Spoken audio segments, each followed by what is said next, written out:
नमस्कार दोस्तों, एक बार फिर से आपका ज्ञान सागर में स्वागत है। इस वीडियो में हम लोग एसकेएमयू सेमेस्टर 1 ध्यान से सुन लीजिएगा। जो भी स्टूडेंट एसकेएमयू सेमेस्टर 1 में है, एफआईजीपी सेमेस्टर 1 सेशन 2025 से 29 वाले हैं, ठीक है। यह वीडियो आप लोगों के लिए बहुत हेल्पफुल होगा। जिनका भी जियोग्राफी मेजर है, जो भी स्टूडेंट जियोग्राफी ऑनर्स रखे हैं, ठीक है, इसमें हम लोग कंप्लीट क्वेश्चन आंसर देखेंगे कि जियोग्राफी में क्या पढ़ना है, किस टाइप के प्रश्न आएंगे, ठीक है, और कौन कौन से प्रश्न पढ़ने जो सीधे एग्जाम में भिड़ जाएगा, सारा मैं आपको यहाँ पर बताने वाला हूँ। ऑब्जेक्टिव भी बताएंगे, सब्जेक्टिव भी बताएंगे। तो चलते हम लोग देख लेते हैं यहाँ पर एसकेएमयू सेमेस्टर 1 जियोग्राफी मेजर में क्या पढ़ना है। देखिए, सेमेस्टर 1 में आप लोगों को जियोमॉर्फोलॉजी पढ़ना है, मतलब भू आकृतिक विज्ञान पढ़ना है। जियोग्राफी मेजर 1 में क्या पढ़ना है? जियोमॉर्फोलॉजी पढ़ना है, भू आकृतिक विज्ञान पढ़ना है। इसी से प्रश्न रहेंगे। सबसे पहले हम लोग यहाँ पर थोड़ा सा कोर्स कंटेंट देख लेते हैं, सिलेबस देख लेते हैं कि आखिर क्या क्या दिया हुआ है। तो देखिए, जो आपका सिलेबस है जियोग्राफी मेजर 1 का, इसमें मात्र आपका 3 यूनिट दिया हुआ है। कितना यूनिट दिया हुआ है? 3 यूनिट। और यही तीनों यूनिट से आपके एग्जाम में प्रश्न रहेंगे। कौन कौन से यूनिट दिया हुआ है, क्या दिया हुआ है, सारा बताएंगे, कुछ भी नहीं छोड़ेंगे। सारा सबसे पहले आप लोग देख सकते हैं यहाँ पर यूनिट नंबर 1 में आप लोग यहाँ पर देखिए, nature and scope of geomorphology, मतलब जियोमॉर्फोलॉजी का प्रकृति क्या है, इसका विशेष क्षेत्र क्या है, ठीक है, इन सभी को पढ़ना है। उसके बाद यहाँ पर आपका दिया हुआ है interior structure of the earth, मतलब पृथ्वी की जो आंतरिक संरचना है, इसके बारे में पढ़ना है। और भी यहाँ पर बहुत सारे दिए हुए हैं, पर्वत हो गया, प्लेट्यू मतलब पठार हो गया, प्लेन हो गया, मैदान हो गया, इन सभी के बारे में पढ़ना है। बाकी आप लोग यहाँ पर देख सकते हो कि क्या क्या पढ़ना है, ठीक है। नेक्स्ट हम लोग देख लेते हैं यहाँ पर।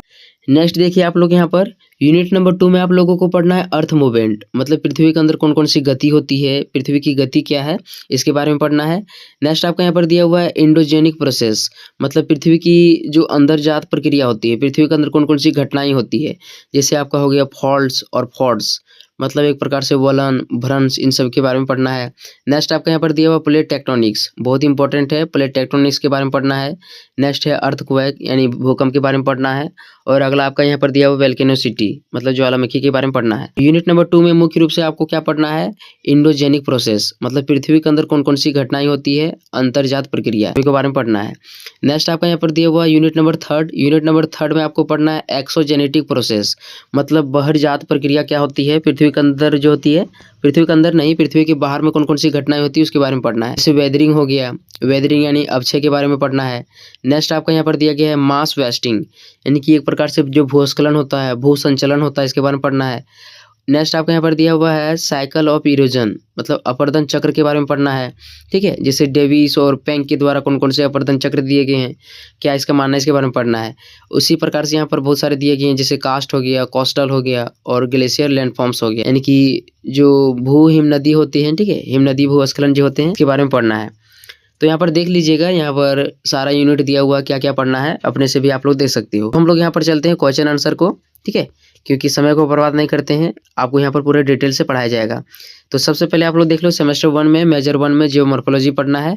सबसे पहले हम लोग 1 मार्क्स वाले, जितने भी आपका 1 मार्क्स वाले प्रश्न रहेंगे, ठीक है, या जो शॉर्ट क्वेश्चन रहेगा, सबसे पहले हम लोग शॉर्ट क्वेश्चन को कवर कर लेते हैं। जैसे पहला प्रश्न आपका बनेगा, भू आकृति विज्ञान क्या है, व्हाट इज जियोमॉर्फोलॉजी। तो यहाँ पर बताया जा रहा है भू आकृति विज्ञान पृथ्वी की स्थलाकृतियों के अध्ययन की शाखा है। देखिए, हो सकता है यहाँ पर जो लिखा हुआ है उसको आप लोग नहीं समझ पाए होंगे, लेकिन मैं जो आपको यहाँ पर बताऊंगा ना, एकदम सीधे दिमाग में जाएगा। बढ़िया से समझिए। पृथ्वी में क्या है, बहुत सारे प्रकार की भू आकृतियां पाई जाता है, जैसे पर्वत, पठार, मैदान, मरुस्थल, नदी, झील, झरने, इन सभी का अध्ययन ही क्या कहलाता है? भू आकृति विज्ञान कहलाता है। मतलब पृथ्वी में जो पाए जाते हैं आकृतियां, उनका अध्ययन ही क्या कहलाता है? भू आकृति विज्ञान कहलाता है। आगे देख लेते हैं हम लोग। देखिए, नेक्स्ट आपका यहाँ पर दिया गया है, भू आकृति विज्ञान का मुख्य उद्देश्य क्या है, what is the main objective of geomorphology. जो भू आकृति विज्ञान है, इसका उद्देश्य क्या है, ठीक है, इसको बताना है। तो इसको देख लीजिए, पृथ्वी की सतह के रूपों और उनके निर्माण की प्रक्रियाओं का अध्ययन करना, मतलब भू आकृति विज्ञान का मुख्य उद्देश्य है।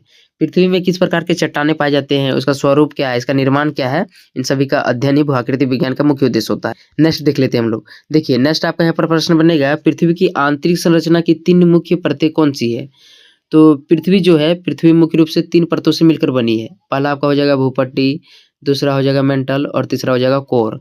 तो इन सभी को आपको ध्यान में रख लेना है। पृथ्वी की आंतरिक जो संरचना है, मुख्य रूप से 3 परतें से मिलकर बनी है, भूपट्टी, मेंटल और कोर, ठीक है। नेक्स्ट देख लेते हैं हम लोग। नेक्स्ट आपका यहाँ पर दिया हुआ है, पर्वत क्या है।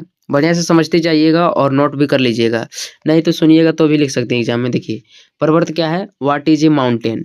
तो ऊंची एवं तीव्र ढाल वाली स्थलाकृतियों को पर्वत कहते हैं। ऊंचा रहेगा और तीव्र ढाल वाला, माने अचानक नीचे की ओर रहेगा, इसी को क्या कहते हैं, पर्वत कहते हैं। ठीक है, नेक्स्ट देखिए अगला आपका यहाँ पर क्वेश्चन दिया गया है, पठार क्या है? ऊंचा और समतल भूभाग पठार कहलाता है। पठार कैसा रहता है? ऐसा रहता है, ऊपर से उठा हुआ, लेकिन ऊपर में जाके जो होता है ना समतल हो जाता है, इधर से रहेगा चौकी तरफ से। ठीक है, चौकी जिस तरह से रहता है वही पठार कहलाता है। ठीक है, तो ऊंचा और समतल भूभाग पठार कहलाता है। नेक्स्ट आपका यहाँ पर दिया गया है, मैदान क्या है? व्हाट इज प्लेन, मतलब प्लेन, मैदान क्या, इसके बारे में बताना है। विस्तृत एवं समतल निम्न भूभाग को मैदान कहते हैं। विस्तृत रहेगा और समतल रहेगा। ठीक है, इसको क्या कहेंगे हम लोग? मैदान कहेंगे। मैदान आप लोग जानते हैं पूरा क्या रहेगा? समतल रहेगा, पूरा विस्तृत रहता है, इसी को मैदान के नाम से जाना जाता है। नेक्स्ट क्वेश्चन आप लोग यहाँ पर देखिए, अगला क्वेश्चन आपका यहाँ पर दिया गया है, आग्नेय शेल क्या है? What is Ignatius rock? आग्नेय शेल क्या होता है, इसके बारे में बताना है। तो यहाँ पर बताया जा रहा है, मैग्मा या लावा के ठंडा होकर के ठोस बनी जो शेल होती है, यही आग्नेय शेल कहलाती है। जो ज्वालामुखी होता है, इससे क्या निकलती है? मैग्मा निकलती है या फिर लावा निकलती है। यह जब ठंडा हो जाता है तो इससे एक चट्टान बनता है, इसी को आग्नेय शेल बोला जाता है। ठीक है, नेक्स्ट आपका यहाँ पर दिया गया है, अवसादी शेल क्या है? What is sedimentary rock? अवसादी शेल क्या है, इसके बारे में बताना है। तो यहाँ पर देख लीजिए, अवसादों के जमाव से बनी शेल क्या कहलाती है? अवसादी शेल कहलाती है। नेक्स्ट आपके यहाँ पर दिया गया है, कायांतरित शेल क्या है? What is the metamorphic rock? कायांतरित शेल क्या होता है, इसके बारे में बताना है। तो दाब एवं ताप के प्रभाव से परिवर्तित शेल कायांतरित शेल कहलाता है। दाब एवं ताप के प्रभाव से जो शेल बनती है, इसको क्या कहते हैं? कायांतरित शेल कहते हैं। यहाँ पर आपको एक बात ध्यान में रखना है, जो चट्टानी होती है, जो शेल होती है, मुख्य रूप से 3 प्रकार की होती है। यहाँ पर फिर से देख लीजिए आप लोग, पहला आपका हो जाएगा आग्नेय शेल, ठीक है, मतलब इग्नेशियस शेल हो जाएगा। नेक्स्ट आपका हो जाएगा अवसादी शेल, ठीक है, क्या हो जाएगा? अवसादी शेल। और नेक्स्ट आपका हो जाएगा कायांतरित शेल। तो चट्टानी मुख्य रूप से होती है 3 प्रकार की होती है, पहला आग्नेय, दूसरा हो जाएगा अवसादी और तीसरा हो जाएगा कायांतरित। ठीक है, नेक्स्ट देखिए अगला क्वेश्चन आपके यहाँ पर दिया गया, वैगनर का सिद्धांत किससे संबंधित है? Wagner's theory is related to what? जो वैगनर है, वैगनर का सिद्धांत किससे संबंधित है, इसको बताना है। तो महाद्वीपीय विस्थापन सिद्धांत से संबंधित है। महाद्वीपीय विस्थापन सिद्धांत से संबंधित है वैगनर का सिद्धांत। ठीक है, नेक्स्ट देख लेते हैं हम लोग, यूनिट नंबर 2 देखिए आप लोग, एक बार सुन लेना है कि क्या क्या पढ़ना है, यहाँ से आपका मतलब सारा कन्फ्यूजन भी दूर हो जाएगा और पता चल जाएगा कि किस तरह से प्रश्न रहेंगे। जिससे नेक्स्ट क्वेश्चन आपका यहाँ पर दिया गया है, अंतर्जातीय प्रक्रियाएं क्या है? What is the endogenic process? तो मैंने बताया था पृथ्वी के अंदर जो भी घटनाएं होती है, इसको अंतर्जातीय प्रक्रिया कहते हैं। जिससे बहुत सारा हो जाएगा, वलन हो जाएगा, ठीक है, और भी बहुत सारी घटनाएं होती है, वलन हो गया, भ्रंश हो गया, भूकंप हो गया, ज्वालामुखी हो गया, ये सभी घटनाएं क्या होती है? पृथ्वी के अंदर होती है। इन सभी को अंतर्जात प्रक्रिया बोलते हैं। ठीक है, नेक्स्ट देखिए अगला, यहाँ पर आप लोग देख सकते हैं, बहिर्जात प्रक्रिया क्या है? बहिर्जातीय प्रक्रिया क्या है? What is the exogenic process? इसको बताना है। पृथ्वी की सतह के बाहर जो कार्य करती है, ठीक है, इसको क्या कहते हैं? बहिर्जात प्रक्रिया कहते हैं। पृथ्वी के अंदर में जो घटना होती है उसको अंतर्जात प्रक्रिया, और पृथ्वी के बाहर जो घटना होती है उसको बहिर्जात प्रक्रिया। पृथ्वी के बाहर कौन कौन सी घटनाएं होती है? जैसे भूस्खलन हो जाएगा, ठीक है, और बाढ़ हो गया, और बहुत सारे होते हैं, इन सभी को आपको लिखना है।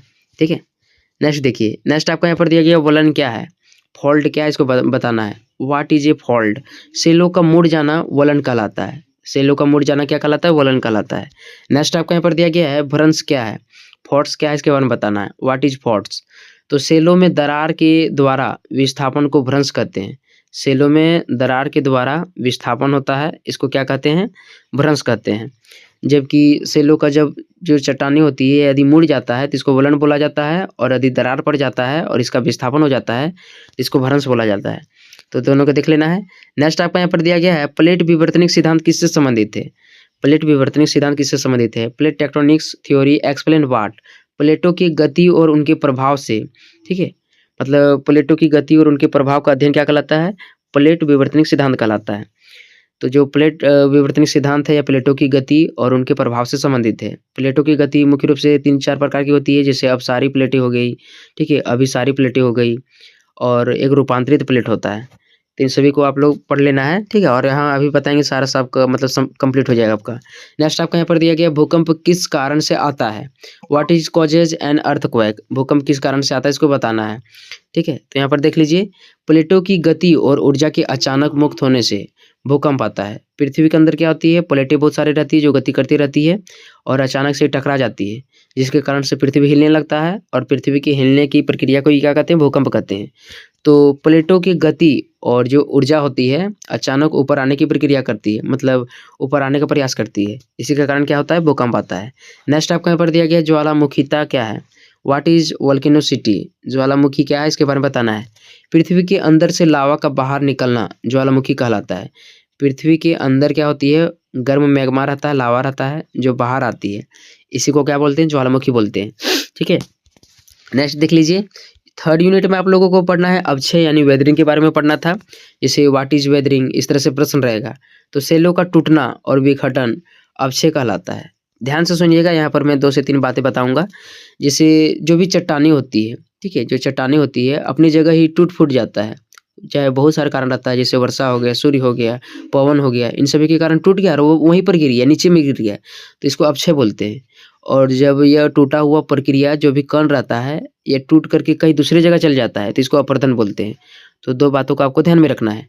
अवक्षय क्या कहलाता है, चट्टानों के अपने स्थान पर टूटने फूटने की प्रक्रिया अवक्षय कहलाती है। और अपरदन जब टूटने फूटने की जो प्रक्रिया हो जाती है, नदी, पवन, हवा, इन सभी के द्वारा उसको उड़ा करके दूसरी जगह में ले जाता है, तो वो अपरदन कहलाता है। ठीक है, नेक्स्ट देखिए, अगला आपका यहाँ पर क्वेश्चन दिया गया है अपरदन चक्र का सिद्धांत किसने दिया, who proposed the cycle of erosion theory. तो जो अपरदन चक्र का सिद्धांत दिया गया है डेविस के द्वारा दिया गया है। बहुत इंपॉर्टेंट क्वेश्चन है, एग्जाम में एकदम चांसेस बनेंगे कि प्रश्न आएंगे। अपरदन चक्र किसके द्वारा दिया गया है, डेविस के द्वारा दिया गया है। नेक्स्ट देखिए, अगला आपका यहाँ पर दिया गया है पेनक का सिद्धांत किससे संबंधित है, Penck's theory is related to what. तो स्थल रूप विकास से। पेनक का सिद्धांत किससे संबंधित है, स्थल रूप विकास से। आगे देखिए, नेक्स्ट आपको यहाँ पर दिया गया है नदी जनित स्थल रूप क्या है, what are the fluvial landforms. मतलब नदी जनित स्थल रूप क्या है, इसके बारे में बताना है। तो यहाँ देख लीजिए, नदियों द्वारा निर्मित स्थल रूप नदी जनित स्थल रूप कहलाता है। नदियों के द्वारा बहुत सारे क्या होते हैं, आकृतियाँ बनती है, उन सभी आकृतियों को क्या कहते हैं, स्थल रूप कहते हैं। कौन कौन सी आकृतियाँ बनता है सारा मैं आपको अभी बताऊंगा। ठीक है, आगे देखिए, नेक्स्ट आपका यहाँ पर दिया गया है मरुस्थलीय स्थल रूप क्या है, मरुस्थलीय स्थल रूप क्या है, what are the aeolian landforms. मरुस्थलीय स्थल रूप क्या होता है इसके बारे में बताना है। तो पवनों द्वारा निर्मित स्थल रूप, पवनों के द्वारा बहुत सारे स्थलाकृतियों का निर्माण होता है, बहुत सारे निक्षेप के द्वारा निर्माण होता है, इन सभी को क्या कहते हैं, मरुस्थलीय स्थल रूप कहते हैं। मतलब बढ़िया से समझिए, मरुस्थलों में हवा चलता है तो वहाँ पर बहुत सारे स्थलाकृतियाँ देखने को मिलता है, वही मरुस्थलीय स्थल रूप कहलाता है। ठीक है, मतलब एओलियन लैंडफॉर्म्स कहलाता है। नेक्स्ट आपका यहाँ पर दिया गया है काट स्थल रूप किससे बनते हैं, काट स्थल रूप किससे बनते हैं इसको बताना है। तो यहाँ पर देखते जाइए और समझते जाइए। देखिए, यहाँ पर बताया जा रहा है चूना पत्थर की घुलने से, चूना पत्थर के घुलने से क्या होता है, काट्स स्थल रूप का निर्माण होता है। ठीक है, तो इसको देख लीजिएगा। नेक्स्ट आपका यहाँ पर दिया गया है हिमानी स्थल रूप क्या है, what are the glacier landforms. तो हिमनदों द्वारा निर्मित स्थल रूप, हिम नदी क्या कहलाता है, हिमानी स्थल रूप कहलाता है। हिमनदों के द्वारा जो निर्मित स्थल रूप होता है वह हिमानी स्थल रूप कहलाता है, ग्लेशियर लैंडफॉर्म्स कहलाता है। नेक्स्ट आपका यहाँ पर दिया गया है तटीय स्थल रूप किससे बनते हैं, तटीय स्थल रूप किससे बनते हैं इसको बताना है। तो यहाँ पर इसका आंसर क्या हो जाएगा, समुद्री लहरों और ज्वार भाटा से तटीय स्थल रूप बनते हैं। तटीय स्थल रूप को कोस्टल लैंडफॉर्म्स भी बोला जाता है। तो यदि पूछा जाए कि कोस्टल लैंडफॉर्म से आप क्या समझते हैं, तो इसको बताना है कि तटीय जो होते हैं, तटीय इलाकों में समुद्रों की लहरों और ज्वार भाटा से स्थलाकृतियों का निर्माण होता है, इसे ही कोस्टल लैंडफॉर्म्स बोला जाता है, तटीय स्थल रूप बोला जाता है। ठीक है, नेक्स्ट देखिए, अब पार्ट बी हम लोग देख लेते हैं। पार्ट बी में आप लोगों का प्रैक्टिकल पढ़ना था। तो प्रैक्टिकल तो सेमेस्टर 1 में नहीं होता है, जहाँ तक मुझे पता है मेजर पेपर 1 में, ठीक है, प्रैक्टिकल नहीं होता है। प्रैक्टिकल आपका सेमेस्टर 2 में होगा। ठीक है, लेकिन फिर भी देख लीजिए, जैसे यहाँ पर अब दिया गया साधारण पैमाना क्या है, व्हाट इज प्लेन स्केल। दूरी मापने का सरल पैमाना क्या होता है, साधारण पैमाना कहलाता है। ठीक है, देख लीजिए, बाकी इसको पढ़ना जरूरी नहीं है। पहले मेजर 1 में जो भी सिलेबस दिया हुआ है उसको पढ़ लीजिएगा। पार्ट बी नहीं पढ़िएगा तो चलेगा, पार्ट बी नहीं पढ़िएगा तो चलेगा। ठीक है, देख लीजिए फिर भी। तुलनात्मक पैमाना क्या है, what is the comparative scale. दो विभिन्न इकाइयों से दूरी दर्शाने वाला पैमाना तुलनात्मक पैमाना कहलाता है। पढ़ लेना है, एक नज़र में बता दे रहे हैं। तिरछा पैमाना क्या है, व्हाट इज क्या लिखा है, डायगोनियल स्केल। सूक्ष्म क्या लिखा है, सूक्ष्म मापन के लिए प्रयुक्त पैमाना तिरछा पैमाना कहलाता है। सूक्ष्म मापन के लिए प्रयुक्त पैमाना तिरछा पैमाना कहलाता है। नेक्स्ट आपका यहाँ पर दिया हुआ है कर्मिक अनुप्रस्थ प्रोफाइल क्या है। कर्मिक अनुप्रस्थ प्रोफाइल क्या है, तो इसका आंसर हो जाएगा एक के बाद एक बनाए गए अनुप्रस्थ प्रोफाइल। एक के बाद एक बनाए गए अनुप्रस्थ प्रोफाइल क्या कहलाता है, कर्मिक अनुप्रस्थ प्रोफाइल कहलाता है। आगे देखिए नेक्स्ट आपका यहाँ पर दिया गया है संयुक्त प्रोफाइल क्या है। What is the composite profile. कई प्रोफाइलों को मिलाकर बनाया गया प्रोफाइल संयुक्त प्रोफाइल कहलाता है। संयुक्त मतलब जुड़ा हुआ प्रोफाइल, बहुत सारे प्रोफाइल मिलकर बनते हैं, इसको क्या बनते हैं, इसको क्या बोलते हैं, संयुक्त प्रोफाइल बोला जाता है। ठीक है, तो इसको देख लीजिएगा। अब हम लोग यहाँ पर लॉन्ग आंसर टाइप क्वेश्चन करेंगे जो आपके एग्जाम में प्रश्न आएंगे। ठीक है, मतलब लॉन्ग आंसर टाइप को एक बार देख लेना है कि कौन कौन से प्रश्न हैं। नहीं भी पढ़िएगा तो चलेगा, लेकिन क्वेश्चन तो आपको देखना पड़ेगा ना। ठीक है, तो चलते हम लोग यहाँ पर देख लेते हैं यूनिट 1 से लॉन्ग आंसर टाइप क्वेश्चन में आपका क्या बनेगा, किस टाइप के प्रश्न रहेंगे। फर्स्ट क्वेश्चन आप लोग यहाँ पर देखो, क्वेश्चन नंबर 1। यहाँ पर जितने भी प्रश्न बताए जाएंगे सभी को क्या कर लेना है, एक बार अच्छी तरह से नोट कर लेना है, क्योंकि यही सब प्रश्न आएंगे जो मैं आपको यहाँ पर बताने वाला हूँ। एकदम फिक्स बताते हैं, क्वेश्चन तो एकदम मिलने वाला है। देखिए, भूआकृतिक विज्ञान की प्रकृति एवं क्षेत्र का विस्तृत वर्णन करें। भूआकृतिक विज्ञान मतलब जियोमॉर्फोलॉजी क्या होता है, इसकी परिभाषा क्या है, नेचर क्या है, स्कोप क्या है, इसके बारे में बताना है। तो चलते हम लोग देख लेते हैं इसका आंसर। ठीक है, जो भी मैं बताऊंगा केवल सुन लेना है, एग्जाम में आप लोग लिख करके आएंगे। जैसे इंग्लिश में आप लोग यहाँ पर क्वेश्चन देखिए। नेक्स्ट आपके यहाँ पर दिया गया explain the nature and scope of geomorphology in detail. जो जियोमॉर्फोलॉजी है इसके नेचर और विषय क्षेत्र को, ठीक है, पूरे विस्तार से बताना है। चलते हम लोग आंसर देख लेते हैं यहाँ पर। ठीक है, जैसे देखिए फर्स्ट में आपका यहाँ पर आंसर जो दिया हुआ है सब्जेक्टिव मोड में दिया हुआ है, लेकिन जो मैं आपको यहाँ पर बताऊंगा इसको ध्यान से सुनना है। ठीक है, सारा आपका कवर हो जाएगा।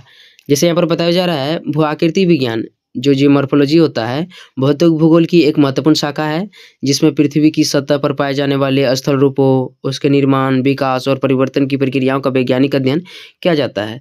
फिर से समझ लीजिए, जो भूआकृति विज्ञान होता है भौतिक भूगोल की एक शाखा होती है। भौतिक भूगोल की क्या होती है, एक शाखा होती है, जिसमें पृथ्वी की सतह पर बहुत प्रकार के स्थल रूप पाए जाते हैं, जैसे पर्वत, पठार, नदी, मैदान, मरुस्थल। इन सभी का अध्ययन ही इसका निर्माण कैसे हुआ है, इसकी विकास की प्रक्रिया क्या क्या थी, इन सभी का अध्ययन ही क्या कहलाता है, भूआकृति विज्ञान कहलाता है। ठीक है, आगे हम लोग देख लेते हैं। आगे यहाँ पर आपका बताया जा रहा है यह विषय न केवल वर्तमान स्थल रूपों का अध्ययन करता है, बल्कि उनकी उत्पत्ति, विकास के कारणों का भी विश्लेषण करता है। मतलब जो भूआकृति विज्ञान है इसमें वर्तमान समय में जो भी पृथ्वी में भूआकृतियाँ पाई जाती है, जैसे नदी हो गया, चट्टान हो गया, मैदान हो गया, मरुस्थल हो गया, इसी का अध्ययन नहीं करता है, बल्कि उसका निर्माण किस टाइम में हुआ था, कैसे कैसे विकास हुआ, उसका भी अध्ययन होता है।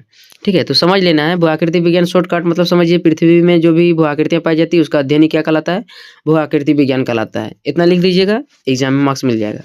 ठीक है, ज़्यादा नहीं सोचना आपको। नेक्स्ट देखिए प्रकृति, भूआकृति विज्ञान की प्रकृति क्या होती है, नेचर क्या होती है, इसके बारे में हम लोग देख लेते हैं। तो यहाँ पर बताया जा रहा है वैज्ञानिक प्रकृति। जो भूआकृति विज्ञान होता है, जो जियोमॉर्फोलॉजी होता है, इसकी प्रकृति क्या होती है, वैज्ञानिक प्रकृति होती है। देखते जाना है और समझ लेना है। जैसे यहाँ पर बताया जा रहा है भूआकृति विज्ञान प्राकृतिक नियमों और सिद्धांतों पर आधारित होता है। यह पृथ्वी की संरचना, चट्टानों, अपक्षय, अपरदन और निक्षेपण जैसी प्रक्रियाओं का अध्ययन करता है।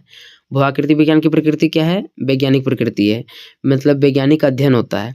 जो भी चट्टानी होती है, जो संरचना होता है, अपक्षय, अपरदन होता है, इन सभी का क्या होता है, वैज्ञानिक अध्ययन किया जाता है। नेक्स्ट देखिए, जो इसकी दूसरी प्रकृति है गतिशील प्रकृति है। यहाँ पर देख लेना है, इससे पृथ्वी की सतह निरंतर परिवर्तनशील रहती है। अंतर्जातीय और बहिर्जातीय शक्तियाँ जो होती है लगातार स्तर रूपों में परिवर्तित करती रहती है। मतलब जो जियोमॉर्फोलॉजी होती है यह गतिशील प्रक्रिया है। यहाँ पर जितने भी स्तर रूप होते हैं लगातार परिवर्तित होते रहते हैं। ठीक है, नेक्स्ट देखिए आगे आपका यहाँ पर दिया गया है बहुयामी प्रक्रिया, मतलब बहुयामी प्रकृति। मतलब जो भूआकृति विज्ञान होता है बहुत सारे विषयों से जुड़ी होती है, जैसे भूविज्ञान, जल विज्ञान, मौसम विज्ञान, पर्यावरण विज्ञान। तो इस प्रकार से बहुत सारे विषयों से जुड़े होने के कारण जो भूआकृति विज्ञान होता है बहुयामी प्रकृति का होता है। ठीक है, नेक्स्ट देखिए आगे आपके यहाँ पर दिया गया है ऐतिहासिक दृष्टिकोण। मतलब जो भूआकृति विज्ञान होता है इसकी प्रकृति क्या होती है, ऐतिहासिक दृष्टिकोण होता है। जैसे यहाँ पर बताया जा रहा है यह अतीत में हुए भूगर्भीय परिवर्तनों को समझने में सहायक होता है। कभी कभी लगता नहीं लगता यार क्या बोलने, बोला ही नहीं जाता है। फिर से मैं बता दे रहा हूँ, यहाँ पर देख लीजिए। जो भूआकृति विज्ञान होता है इसकी प्रकृति क्या होती है, ऐतिहासिक दृष्टिकोण होता है। मतलब यह अतीत में हुए भूगर्भीय परिवर्तनों को समझने में क्या करता है, मदद करता है। अतीत में मतलब जो पुराने समय में किस प्रकार से चट्टान थे, उसका निर्माण क्या हुआ, ठीक है, उसका किस प्रकार से निर्माण हुआ था, कैसे कैसे विकास हुआ, इसका अध्ययन करता है। तो जो जियोमॉर्फोलॉजी होता है, इसकी प्रकृति क्या होती है? ऐतिहासिक दृष्टिकोण होता है। ठीक है। आगे देखिए क्षेत्र देख लीजिए, भू-आकृति विज्ञान का क्षेत्र क्या है? जैसे पहला आपका यहाँ पर दिया गया है पृथ्वी की आंतरिक संरचना का अध्ययन करना। जो भू-आकृति विज्ञान होता है, यह क्या करता है? पृथ्वी की आंतरिक संरचना का अध्ययन करता है। नेक्स्ट आपका यहाँ पर दिया गया है पर्वत, पठार और मैदान जैसे प्रमुख स्थल रूपों का वर्गीकरण। मतलब जो भू-आकृति विज्ञान होता है, इसमें पर्वतों के वर्गीकरण, पठार, मैदान, इन सभी के स्थल रूपों का वर्गीकरण किया जाता है। इन सबों को वर्गीकृत करके अध्ययन किया जाता है।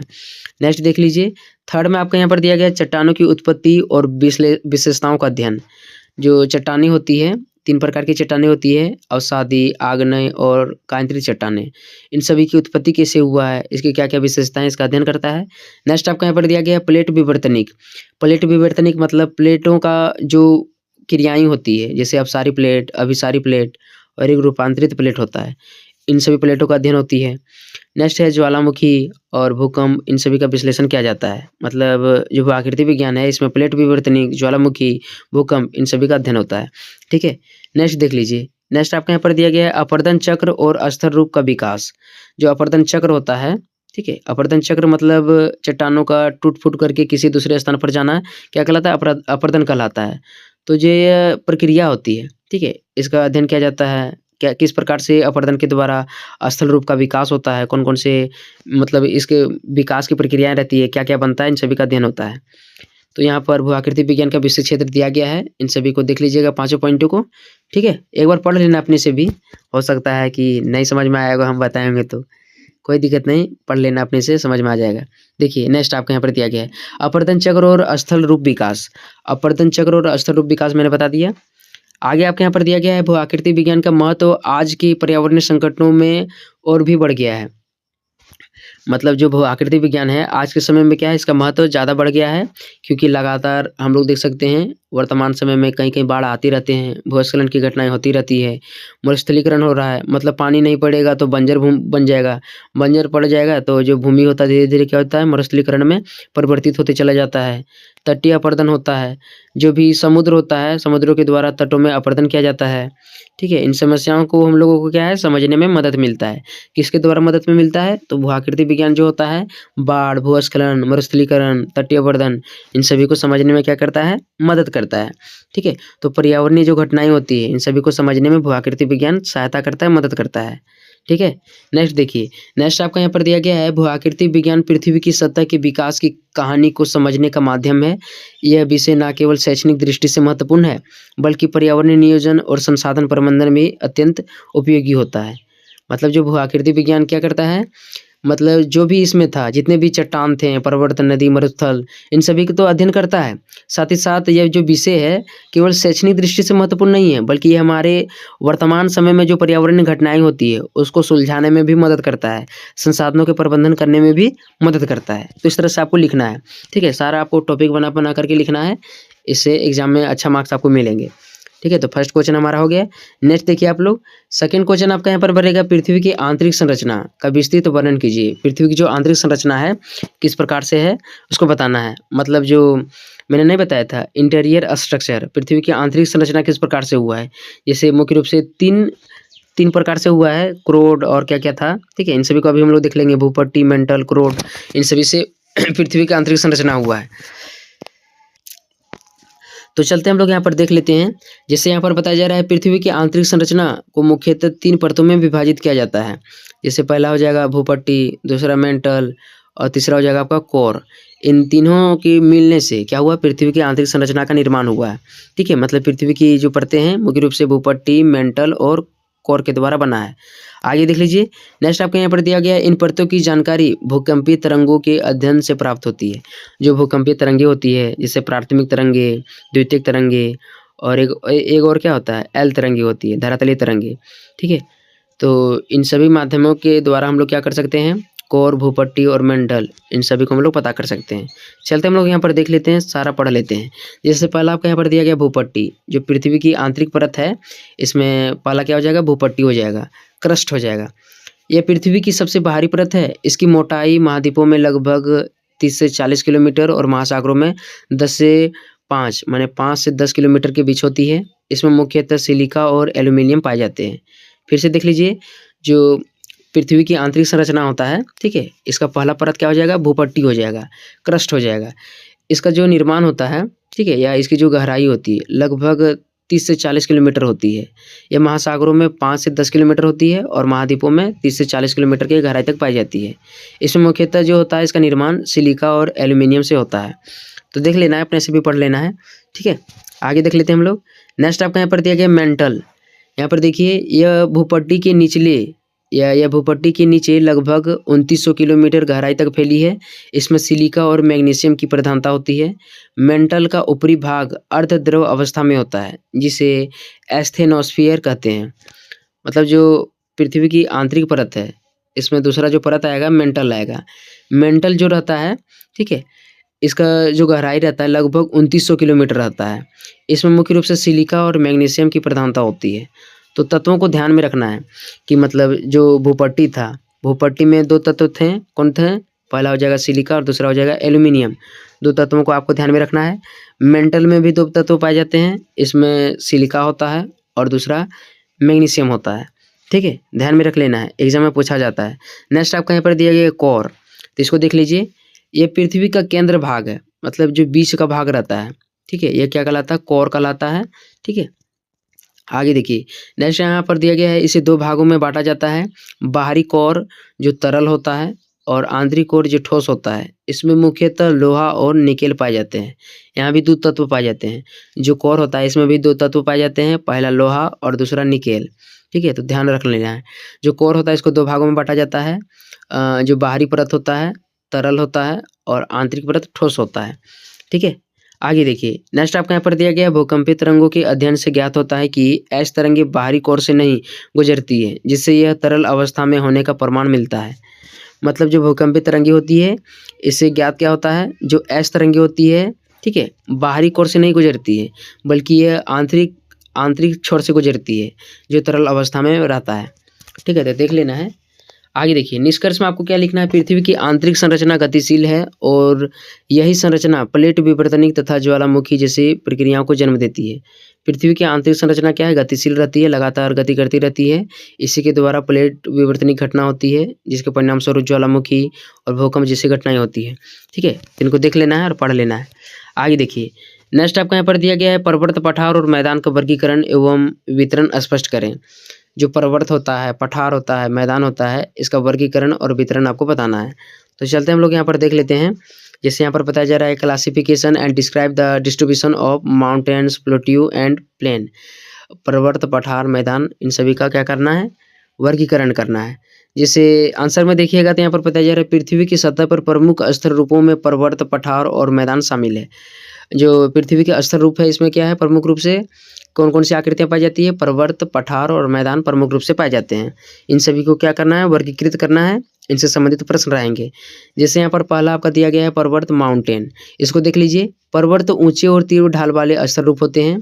इसका वर्गीकरण देखिएगा तो वलित पर्वत हो जाएगा, नेक्स्ट हो जाएगा भ्रंश पर्वत और अगला हो जाएगा ज्वालामुखी पर्वत। मतलब पर्वतों का वर्गीकरण देखिएगा, पर्वत कितने प्रकार के होते हैं, तो मुख्यतः 3 प्रकार के होते हैं। वलित पर्वत, जैसे हिमालय जो होता है वलित पर्वत का उदाहरण है। भ्रंश पर्वत, नेक्स्ट आपका हो जाएगा ज्वालामुखी पर्वत। पढ़ लेना है, एक नज़र में देख लेना है, ठीक है। नेक्स्ट आपका यहाँ पर दिया गया पठार।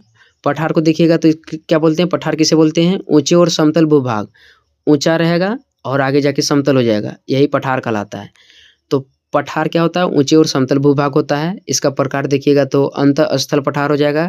नेक्स्ट हो जाएगा आपका ज्वालामुखी पठार, जिसमें दक्कन पठार आता है। मतलब जो दक्कन पठार है, दक्कन पठार का निर्माण ज्वालामुखी के द्वारा हुआ है, ठीक है। तो देख लेना है, क्या हो जाएगा, अंतःस्थल पठार और नेक्स्ट हो जाएगा ज्वालामुखी पठार, ठीक है। आगे देखिए, मैदान।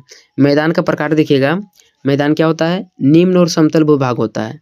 मतलब समतल जो भूभाग होता है इसको मैदान कहा जाता है, ठीक है, इसको मैंने बताया था।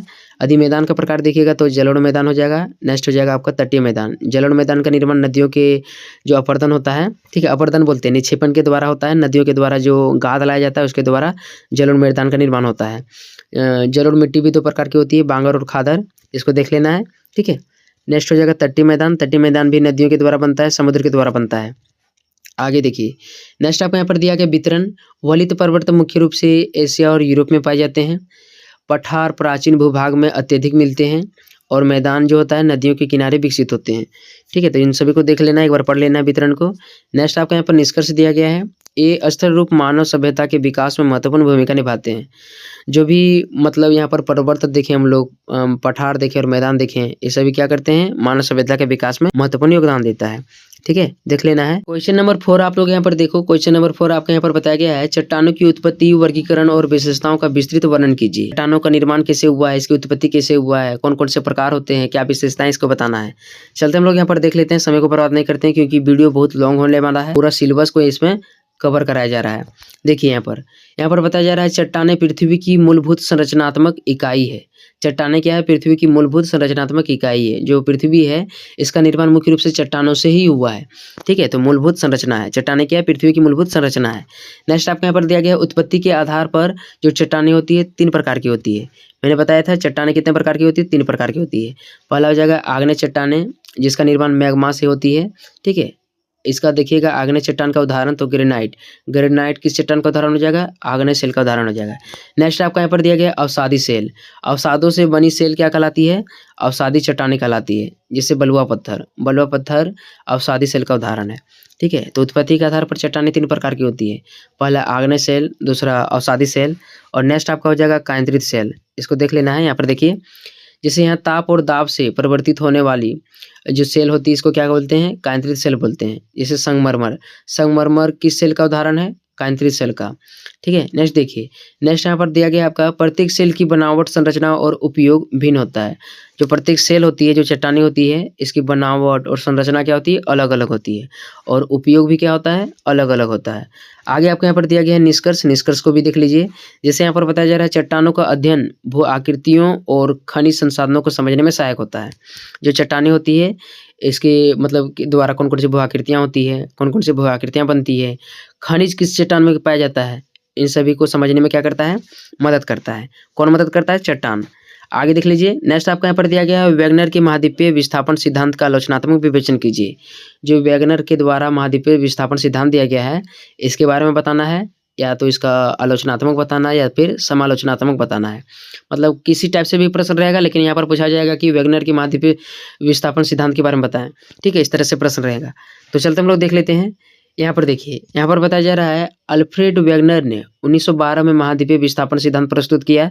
उनके अनुसार सभी महाद्वीपीय पहले पेंजिया नामक एक विशाल भूभाग के रूप में जुड़े हुए थे, जो बाद में टूट करके अलग अलग महाद्वीपों में विभाजित हो गया।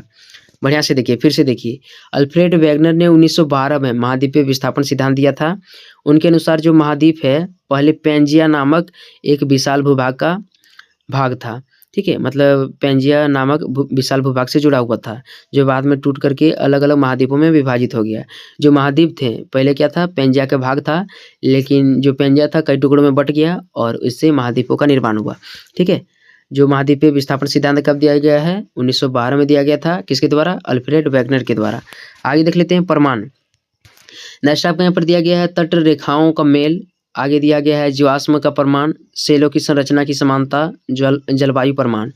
मतलब जो महाद्वीपों का निर्माण हुआ है, इसका प्रमाण किस आधार पर हम लोग बोल सकते हैं कि महाद्वीपों का निर्माण ठीक है कैसे हुआ है। तो प्रमाण के तौर पर देखिएगा तो तट रेखाओं का मेल है, जीवाश्म ईंधन के प्रमाण मिलते हैं, सेलों की संरचना इसमें देखने को मिलती है, साथ ही साथ जलवायु प्रमाण भी यहाँ पर देखा जा सकता है। नेक्स्ट आपका यहाँ पर दिया गया आलोचना, मतलब जो महाद्वीपीय विस्थापन सिद्धांत है इसकी आलोचना किस आधार पर हम लोग कर सकते हैं। तो यहाँ पर बताया जा रहा है कि जो उचित गतिशील शक्ति का अभाव है, महासागरीय तल के प्रमाण की इसमें कमी है। ठीक है, मतलब तल एक रूप से नहीं है। आगे आपके यहाँ पर दिया गया है, बाद में प्लेट विवर्तनिक सिद्धांत ने इसे वैज्ञानिक आधार प्रदान किया। जो महाद्वीपीय विस्थापन सिद्धांत था इसको आगे किसने बढ़ाया, तो प्लेट विवर्तनिक सिद्धांत ने। ठीक है, नेक्स्ट यहाँ दिया गया है निष्कर्ष। वैगनर का सिद्धांत आधुनिक प्लेट विवर्तनिक का आधार है। जो वैगनर का सिद्धांत दिया गया है आधुनिक प्लेट विवर्तनिक का आधार है। ठीक है, मतलब जो प्लेट विवर्तनिक सिद्धांत दिया गया है वैगनर के सिद्धांत से ही लिया गया था। तो इस तरह से आपको लिख देना है। ठीक है, जो भी समझ में आएगा लिख देना, एग्जाम में मार्क्स मिल जाएंगे। नेक्स्ट देखिए, नेक्स्ट अब हम लोग यहाँ पर देखेंगे यूनिट नंबर 2 से। यूनिट नंबर 2 में भी आपका बहुत सारे प्रश्न बनेंगे। तो देखिए, जो वीडियो होगा वीडियो बहुत लॉन्ग हो जाएगा और इससे यदि आप लोग बचना चाहते हैं तो आपको PDF डाउनलोड करना पड़ेगा। PDF कहाँ मिलेगा, ज्ञान सागर ऐप में मिलेगा। ठीक है, तो यहाँ पर सुन लीजिए मैं यहाँ पर क्या बता रहा हूँ। देखिए, जो ज्ञान सागर ऐप है इसमें मात्र आपको 60 रुपये लगेगा। कितना लगेगा, 60 रुपये, और 4 साल का जो ग्रेजुएशन है मतलब 4 ईयर अंडर ग्रेजुएट जो प्रोग्राम है, इसमें जितने भी आपका सिलेबस दिया हुआ है, जो भी सब्जेक्ट नोट्स है, सारा आपको यहाँ पर मिल जाएगा। ठीक है, मात्र 60 रुपये में। आजकल 60 रुपये का कोई मोल भाव नहीं है, 60 रुपये तुरंत खत्म हो जाता है। तो यदि आप लोगों को नोट्स पीडीएफ चाहिए तो ज्ञान सागर ऐप जाइएगा। ठीक है, प्ले स्टोर में आप लोगों को ज्ञान सागर ऐप मिल जाएगा। वहाँ पर 60 रुपये लगेगा और सारा आपका वहाँ पर पहले से नोट्स अवेलेबल है। क्या क्या पढ़ना सारा आपका वहाँ पर मिल जाएगा। ठीक है, अब मैं आपको यहाँ पर क्वेश्चन बता दूंगा और कुछ हेडिंग बता दूंगा, क्योंकि वीडियो बहुत लंबा बन जाएगा। ठीक है, तो यहाँ पर देखिए नेक्स्ट प्रश्न आपका बनेगा, अंतर्जातीय प्रक्रियाएं क्या होती है, इंडोजेनिक प्रोसेस क्या होती है, इनके प्रकार प्रभाव क्या है, इसके बारे में आपको लिखना है। ठीक है, तो सारा देख लीजिएगा। यहाँ पर आपका सबसे पहले परिचय आपको लिखना है, क्या क्या पढ़ना है आप लोग देख सकते हो। ठीक है, अब ज़्यादा टाइम नहीं बर्बाद करते हैं। जैसे देखिए नेक्स्ट आपका यहाँ पर दिया गया है आकस्मिक अंतर्जातीय प्रक्रियाएं, मतलब जो पृथ्वी है, पृथ्वी के अंदर मुख्य रूप से कौन कौन सी घटनाएं होती है, इसको देख लेना है। जैसे पहला आपका भूकंप हो जाएगा।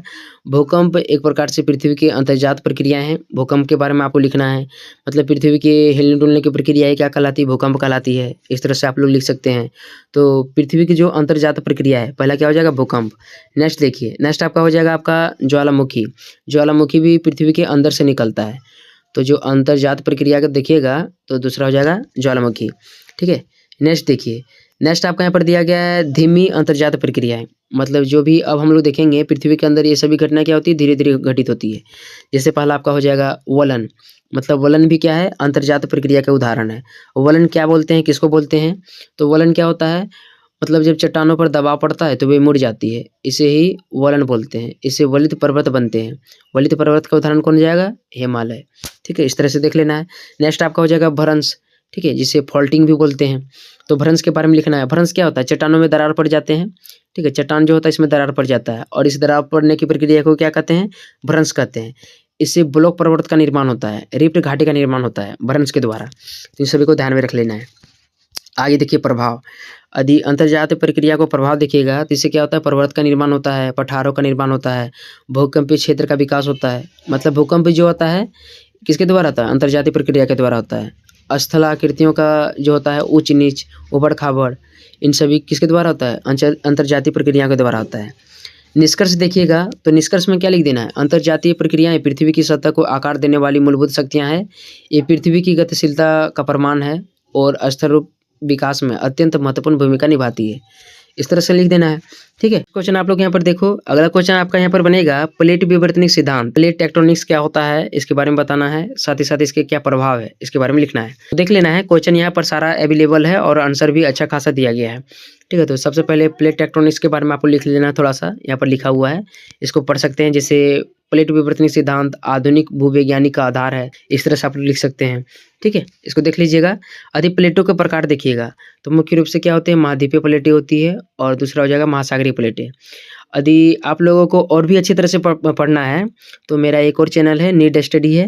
ठीक है, जल्द ही मैं इस चैनल में भी आप लोगों का क्या करूँगा, मतलब तैयारी स्टार्ट करा दूंगा। मतलब मेरा थोड़ा सा एग्जाम था इसलिए ध्यान नहीं दे पा रहे थे। ठीक है, लेकिन अब क्या है, अब लग चुके हैं। नीट स्टडी को भी आप लोग क्या कर लीजिएगा, सब्सक्राइब कर लीजिएगा। जो भी स्टूडेंट है करके जियोग्राफी वाले, हिस्ट्री वाले या जितने भी स्टूडेंट हैं सारे यहाँ पर मतलब तैयारी करवा जाएगा। नेक्स्ट आपका यहाँ पर क्या दिया गया है, प्लेटों के प्रकार। तो अगला हो जाएगा आपका महाद्वीपीय प्लेट, नेक्स्ट हो जाएगा महासागरीय प्लेटें। तो इस प्रकार से 2 प्रकार की प्लेटें होती है। आगे आपका यहाँ पर दिया गया है प्लेटें की सीमाएं। तो मुख्य रूप से 3 प्रकार की प्लेटों की सीमाएं होती है। अपसारी सीमा, नेक्स्ट हो जाएगा अपसारी सीमा और अगला हो जाएगा रूपांतर सीमा। ठीक है, तो इन सभी को पढ़ लेना है। यहाँ सारा दिया गया है। यहाँ पर बताया जा रहा है जब 2 प्लेटें आपस में टकराती है तो इससे क्या होती है, भारतीय प्लेटें और यूरेशियन प्लेट की टकराने से हिमालय का निर्माण हुआ है। तो अब सारी प्लेटें क्या होती है, एक दूसरे से टकराती है, इस तरह से टकराती है। और अभी सारे प्लेटें क्या होती है, एक दूसरे से दूर जाती है। ठीक है, मतलब इधर जाएगा और इधर जाएगा। और रूपांतरित प्लेट क्या होती है, एक दूसरे के नज़दीक से गुजर जाता है, मतलब इससे कोई नुकसान नहीं होता है। तो प्लेटें 3 प्रकार की होती है, प्लेटों की सीमा 3 प्रकार की होती है, अभिसारी सीमा, अपसारी सीमा और रूपांतर सीमा। इसको देख लेना है। आगे देखिए, नेक्स्ट आपको यहाँ पर दिया गया प्रभाव। प्रभाव को लिख देना है कि जो अंतर्जात प्रक्रिया होती है, सॉरी बहिर्जात प्रक्रिया होती है, प्लेट विवर्तनिक होता है। ठीक है, अंतर्जात प्रक्रिया में ही आता है। तो इसके द्वारा इसका प्रभाव क्या है, तो पर्वत निर्माण होता है, ज्वालामुखी की घटना होती है, भूकंप होती है, महासागरीय तल का विस्तार होता है। ठीक है, इन सभी को लिख देना है। लास्ट में आपको निष्कर्ष दे देना है। इस तरह से आपको पढ़ते जाना है और लिखते जाना है। ज़्यादा टाइम नहीं बर्बाद कर रहे हैं, ज़्यादा जल्दी-जल्दी फास्ट बता रहे हैं। नेक्स्ट आपका यहाँ पर दिया गया है, भूकंप के कारण, प्रकार और प्रभाव का विस्तृत वर्णन कीजिए। भूकंप के क्या कारण है, इसके कौन-कौन से प्रकार है, प्रभाव क्या है, इसके बारे में लिखना है। चलते हम लोग यहाँ पर देख लेते हैं। भूकंप पृथ्वी की सतह पर अचानक उत्पन्न होने वाला कंपन है, जो पृथ्वी की आंतरिक ऊर्जा के मुक्त होने से उत्पन्न होती है। तो मैंने बता दिया था। यदि भूकंप के कारण देखिएगा तो भूकंप का कारण क्या हो जाएगा, प्लेटों की गति हो जाएगा, ज्वालामुखी विस्फोट, भ्रंश रेखाओं का सक्रिय होना, ये सभी भूकंप के कारण है। यदि भूकंप का प्रकार देखिएगा तो भूकंप के प्रकार में क्या आता है, विवर्तनिक भूकंप होता है। नेक्स्ट हो जाएगा ज्वालामुखी भूकंप और अगला हो जाएगा मानव जनित भूकंप। मानव जनित भूकंप में जब बम विस्फोट होता है तो इसके चलते भी भूकंप आता है। ज्वालामुखी विस्फोट मतलब ज्वालामुखी विस्फोट होने के कारण भी भूकंप कभी-कभी आ जाता है और विवर्तनिक जो भूकंप होता है यानी कि प्लेटों की गति के कारण भूकंप आता है। प्रभाव देखिएगा तो भवनों का विनाश होता है, जब भी भूकंप आता है तो इससे भवनें टूट जाती है, जनधन की हानि होती है, सुनामी आता है, भूमि दरारें हो जाती है, जो कृषि योग्य भूमि होती है, ठीक है, नष्ट हो जाती है। इस तरह से आपको लिख देना है। नेक्स्ट आपके यहाँ पर दिया गया है, भूकंप की तीव्रता रिक्टर स्केल द्वारा मापी जाती है। भूकंप की तीव्रता किसके द्वारा मापी जाती है, रिक्टर स्केल के द्वारा। निष्कर्ष के तौर में आपको लिख देना है, भूकंप एक प्राकृतिक आपदा है जिसका अध्ययन मानव सुरक्षा और आपदा प्रबंधन के लिए अत्यंत आवश्यक है। इस तरह से लिखते जाना है। थर्ड यूनिट देखिए, थर्ड यूनिट में भी यहाँ पर बहुत सारे प्रश्न बनेंगे, इसको एक नज़र में देख लेना है। जैसे पहला प्रश्न बनेगा, अवक्षय क्या है, इसके प्रकार एवं भू आकृतिक महत्व का विस्तृत वर्णन कीजिए। अवक्षय क्या है, वेदरिंग क्या है, इसके कौन कौन से प्रकार हैं, भू आकृतिक विज्ञान में इसका क्या महत्व, इसको बताना है। चलते हम लोग देख लेते हैं। सबसे पहले आपको यहाँ पर अवक्षय के बारे में लिख देना है।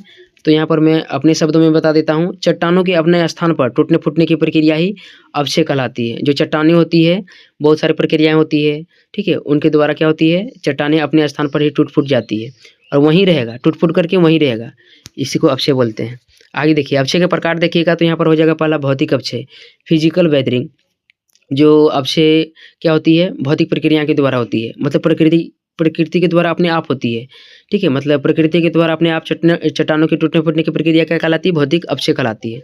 मुख्य कारण देखिएगा तो यहाँ पर क्या हो जाएगा, फर्स्ट में आपका हो जाएगा तापमान में उतार चढ़ाव, तापमान के कारण भौतिक अवक्षय होता है। हिम क्रिया हो गया, लवण क्रिया हो गया, इन सभी के कारण क्या होता है, भौतिक अवक्षय होता है। उदाहरण आप लोग यहाँ पर देख सकते हो, जैसे मरुस्थलों के क्षेत्र में दिन और रात में क्या होती है, तापमान अधिक अंतर के कारण चट्टानें बार बार फैलती रहती है, सिकुड़ती रहती है, जिससे चट्टानें टूट जाती है। नेक्स्ट आपको यहाँ पर दिया गया रासायनिक अवक्षय, केमिकल वेदरिंग। इसमें देखिएगा तो चट्टानों की रासायनिक संरचना बदल जाती है। चट्टानों में क्या होती है, बहुत सारे केमिकल मिल जाते हैं, रासायनिक घटनाएं होती है, इसके द्वारा क्या होती है, चट्टानें टूट फूट के अपने स्थान पर ही रह जाती है। इसको रासायनिक अवक्षय बोलते हैं। रासायनिक अवक्षय का कारण देखिएगा तो पहला हो जाएगा ऑक्सीकरण, नेक्स्ट हो जाएगा कार्बोनेशन, अगला हो जाएगा जल योजन। इन सभी को मैं अच्छी तरह से पढ़ाऊँगा, किसमें पढ़ाऊँगा, नीड स्टडी में, ठीक है। बाकी यहाँ से भी आप लोग नोट्स प्राप्त कर सकते हैं और पढ़ सकते हैं, ठीक है। आगे देखिए, नेक्स्ट आपका है जैविक अवक्षय। जैविक अवक्षय क्या होता है, किसके द्वारा होता है, बायोलॉजिकल वेदरिंग किसके द्वारा होता है, तो पेड़ पौधे हो गया, जीव जंतु हो गया और मानव हो गया, इन सभी के द्वारा भी क्या होती है, कभी कभी अवक्षय की घटना होती है। इसको क्या बोलते हैं, जैविक अवक्षय बोलता है। आगे देखिए, नेक्स्ट आपका यहाँ पर दिया गया भू आकृतिक विज्ञान में अवक्षय की महत्व क्या है, इसको बताना है। जैसे पहला हो जाएगा मिट्टी का निर्माण, नेक्स्ट हो जाएगा अपरदन के लिए सामग्री उपलब्ध कराना, स्थल रूपों के विकास में सहायक, खनिज संसाधनों के निर्माण में योगदान। तो ये सभी भू आकृतिक विज्ञान में महत्व के रूप में इसको देखा जाता है। निष्कर्ष के तौर पर देखिएगा तो यहाँ पर आप लोग लिख सकते हैं, अवक्षय पृथ्वी की सतह को निरंतर परिवर्तित करता है, यह अपरदन और निक्षेपण की प्रक्रियाओं की नींव है और स्थल रूप विकास में अत्यंत महत्वपूर्ण भूमिका निभाता है। तो इस तरह से लिख सकते हैं। सेकंड क्वेश्चन आपका यहाँ पर बनेगा थर्ड यूनिट से, अपरदन चक्र का डेविस एवं पेनिक के सिद्धांतों के संदर्भ में विस्तृत वर्णन करें। मतलब पूछा जाएगा कि डेविस के अपरदन चक्र का वर्णन करें या फिर पेनक के अपरदन चक्र का वर्णन करें, इस तरह से प्रश्न रहेगा, फिक्स है। तो इसको पढ़ लेना अच्छी तरह से। यहाँ पर आपका दिया गया है कि अपरदन चक्र का सिद्धांत स्थल रूपों के विकास को समझने के लिए प्रस्तुत किया गया है। इसका उद्देश्य यह बताना है कि समय के साथ साथ स्थल रूप विकास किस प्रकार से बदलते हैं, ठीक है, इसमें बताया जाता है। जैसे डेविस का अपरदन चक्र का सिद्धांत देखिएगा तो यहाँ पर आप लोग पढ़ सकते हैं, विलियम मॉरिस डेविस ने 1899 में यह सिद्धांत दिया था। कौन सा सिद्धांत, तो अपरदन चक्र का सिद्धांत। अपरदन चक्र का सिद्धांत किसने दिया था, तो विलियम मॉरिस डेविस ने 1899 में दिया था। उनके अनुसार स्थल रूप विकास 3 अवस्थाओं में होता है। पहला हो जाएगा आपका युवा अवस्था, जिसमें तीव्र ढाल, गहरी घाटियाँ और ऊंचे जल प्रपात ये सभी सम्मिलित होते हैं। नेक्स्ट हो जाएगा प्रौढ़ावस्था, जिसमें ढाल का कम होना, ठीक है, चौड़ी घाटियाँ, अपरदन और निक्षेपण, ये सभी मतलब इसका संतुलन सम्मिलित होता है। आगे आपके यहाँ पर दिया गया वृद्धावस्था। वृद्धावस्था में क्या होता है? समतल, पैडी प्लेन, अवशिष्ट पहाड़ियाँ, ये सभी सम्मिलित होते हैं। आगे दिया गया है डेविस का सिद्धांत समय आधारित था। क्या था? समय के आधार पर था। मतलब किस आधार पर था? प्रौढ़ावस्था, युवावस्था, वृद्धावस्था, इनके आधार पर आवर्तन चक्र का सिद्धांत दिया गया था। पेनक का सिद्धांत देखिएगा तो क्या है? वाल्टर पेनक ने डेविस की आलोचना की है। मतलब जो डेविस का सिद्धांत दिया गया है, जो समय के आधार पर दिया गया है, ठीक है, इसकी आलोचना करता है। कौन करता है? पेनक, वाल्टर पेनक। इसकी आलोचना किया है, किसकी आलोचना किया है? डेविस के सिद्धांत का। उनके अनुसार अस्तर रूप का विकास केवल समय पर निर्भर नहीं करता है, बल्कि उत्थान अपरदन की दर पर भी निर्भर करता है। पेनक ने 3 अवस्थाएं बताई थी। पहला है वृद्धि अवस्था, दूसरा है संतुलन का अवस्था, तीसरा है अवनति का अवस्था। इसको देख लेना है। तुलना देखिएगा तो डेविस ने एक आदर्श चक्र बताया, जबकि पेनक ने गतिशील और वास्तविक परिस्थिति पर जोर दिया। और लास्ट में निष्कर्ष लिख देना है। दोनों सिद्धांत अस्तर रूप विकास को समझने में सहायक हैं। आधुनिक भू आकृति विज्ञान में दोनों के विचारों को संतुलित रूप में स्वीकार किया जाता है। मतलब दोनों के सिद्धांत को महत्व दिया जाता है। डेविस के सिद्धांत को भी और पेनक के सिद्धांत को भी आज के समय में महत्व दिया जाता है। नेक्स्ट आपका क्वेश्चन बनेगा, नदी जनित, पवन जनित, हिमानी कार्ट्स एवं तटीय अस्तर रूपों के विस्तृत वर्णन कीजिए। तो चलते हम लोग इसको एक नज़र में देख लेते हैं। ठीक है, मतलब नदी जनित, नदियों के द्वारा, पवनों के द्वारा, हिमानी और जो तटीय स्थल रूप होते हैं, इसके द्वारा कौन कौन स्थल रूपों का विकास होता है, इसको बताना है। चलते हैं एक नज़र में देख लेते हैं। पृथ्वी की सतह पर विभिन्न बाह्य शक्तियाँ अलग अलग प्रकार के स्थल रूपों का निर्माण करती है। जो भी ये सभी थे, नदी, पवन, हिमानी, कार्ट्स और तटीय, ये सभी क्या है? बाह्य हैं। बाह्य शक्तियाँ हैं, पृथ्वी के बाहर घटने वाली शक्तियाँ हैं। जैसे पहला देखिएगा तो नदी स्थल, मतलब जो फ्लूवियल लैंड फॉर्म्स होता है, नदियों के द्वारा कौन कौन से स्थलाकृतियों का निर्माण होता है, इसको देख लीजिए। इसे यहाँ पर बताया जा रहा है, नदियाँ अपरदन, परिवहन और निक्षेपण के द्वारा निम्नलिखित स्थल रूप बनाती है। पहला भी आकार की घाटियाँ, दूसरा हो जाएगा जलप्रपात, नेक्स्ट हो जाएगा बाढ़ और अगला हो जाएगा आपका डेल्टा। तो यदि पूछा जाएगा कि भी आकार की घाटियाँ, जलप्रपात, बाढ़, डेल्टा, इन सभी का निर्माण किसके द्वारा होता है? तो नदियों के अपरदन, परिवहन और निक्षेपण के द्वारा होता है। नेक्स्ट आपका यहाँ पर दिया गया है पवन जनित स्थल रूप, मतलब एओलियन लैंडफॉर्म्स क्या होता है, इसको देखना है। तो मरुस्थलों में पवन के द्वारा बहुत सारे स्थलाकृतियों का निर्माण होता है, जैसे बालू की टीले, आरडांग, लोएस मैदान। ठीक है, इन सभी के निर्माण किसके द्वारा होता है? पवन स्थल रूप के द्वारा होता है। हिमानी स्थल रूप देखिएगा, ग्लेशियल लैंडफॉर्म्स देखिएगा, मतलब हिम नदी जो होता है, इसके द्वारा कौन कौन से स्थलाकृति का निर्माण होता है? तो पहला हो जाएगा यू आकार की घाटियाँ, मोरैन, सर्क। बाकी इन सभी को आपको विस्तृत रूप से पढ़ लेना है कि हिम नदी स्थल रूप क्या होता है, हिम नदी के द्वारा कौन कौन से स्थलाकृतियों का निर्माण होता है। अच्छी तरह से पढ़ लेना है, एग्जाम में आएगा तो मतलब अच्छी तरह से लिख पाइएगा। नेक्स्ट आपका यहाँ पर दिया गया कार्ट्स स्थल रूप। कार्ट्स लैंडफॉर्म क्या होता है? तो चूना पत्थर के घुलने से जो बनता है, इसको क्या बोलते हैं? कार्ट्स स्थल रूप। यहाँ पर दिया गया है सिंघहॉल गुफाएं और अस्टेलगमाइट और अस्टेलक्लाइट, ये सभी कास्ट स्तर रूप है। आगे दिया गया आपका तटीय स्तर रूप। तटीय स्तर रूप देखिएगा तो समुद्री लहरों से निर्मित होता है। ठीक है, तटीय स्तर रूप किससे होता है? समुद्री लहरों से उत्पन्न होता है, जिसमें समुद्री चट्टानें, तटीय मेहराब और समुद्री स्तंभ, ये सभी सम्मिलित होते हैं। आगे देख लेते हैं निष्कर्ष। निष्कर्ष में लिख देना है, ये सभी स्तर रूप पृथ्वी की सतह को विविध और गतिशील बनाते हैं। बाह्य शक्तियाँ निरंतर इनका निर्माण और विनाश करती रहती है। तो इस तरह से लिख देना है। ठीक है, नेक्स्ट देख लीजिए थर्ड यूनिट। थर्ड यूनिट से आपका जो है, ठीक है, लास्ट यूनिट थर्ड यूनिट आपका बनेगा और इसी से क्या है, प्रश्न आपके बनने वाले हैं। मतलब जो भी थर्ड यूनिट में प्रश्न रहेगा, ठीक है, सारे यहाँ देख लेते हैं। जैसे प्लेटो विवर्तनिक सिद्धांत का विस्तृत वर्णन कीजिए और इसके द्वारा स्थल रूप निर्माण की व्याख्या कीजिए। तो प्लेटो विवर्तनिक सिद्धांत को बताना है और कौन कौन से स्थल रूप का निर्माण होता है, इसको बता देना है। तो यहाँ पर आप लोग अपने से पढ़ सकते हैं प्लेटो विवर्तनिक सिद्धांत के बारे में। ठीक है, पढ़ लेना है। नेक्स्ट है सीमाओं। तो इस सारा क्वेश्चन रिपीटेड हो रहा है, जितना भी मैंने बताया था, अब सारी सीमा, अभिसारी सीमा, अपसारी सीमा, रूपांतर सीमा, इन सभी को आपको देख लेना है। ठीक है, देख लीजिए इन सभी को। अगला क्वेश्चन देखिए। नेक्स्ट क्वेश्चन आपका यहाँ पर बनेगा, अपक्षय, अपरदन, निक्षेपण की प्रक्रियाओं का स्तर रूप विकास में योगदान स्पष्ट कीजिए। अपक्षय क्या होता है, अपरदन क्या होता है, निक्षेपण क्या होता है, इनको बता देना है। अपक्षय क्या है? चट्टानों के अपने स्थान पर टूटने फूटने की प्रक्रिया ही अपक्षय कहलाती है। अपरदन क्या होता है? जब चट्टानें अपने स्थान पर टूट फूट जाती हैं तो इसके नदी, पवन, हवा इन सभी के द्वारा उन चट्टानों को दूसरे स्थान पर ले जाया जाता है, इसको अपरदन बोलते हैं। निक्षेपण किसको बोलते हैं? सबसे इम्पोर्टेंट है। तो निक्षेपण क्या होता है? एक प्रकार से गाद होता है, बहुत सारे स्थल कृतियाँ का निर्माण होता है। कहीं पर लगाकर जो भी यहाँ पर जो अपरदन के द्वारा जो सामान ले जाया जाता है, जितना भी कचरा होता है, कहीं लगाकर जमा कर देगा, ठीक है?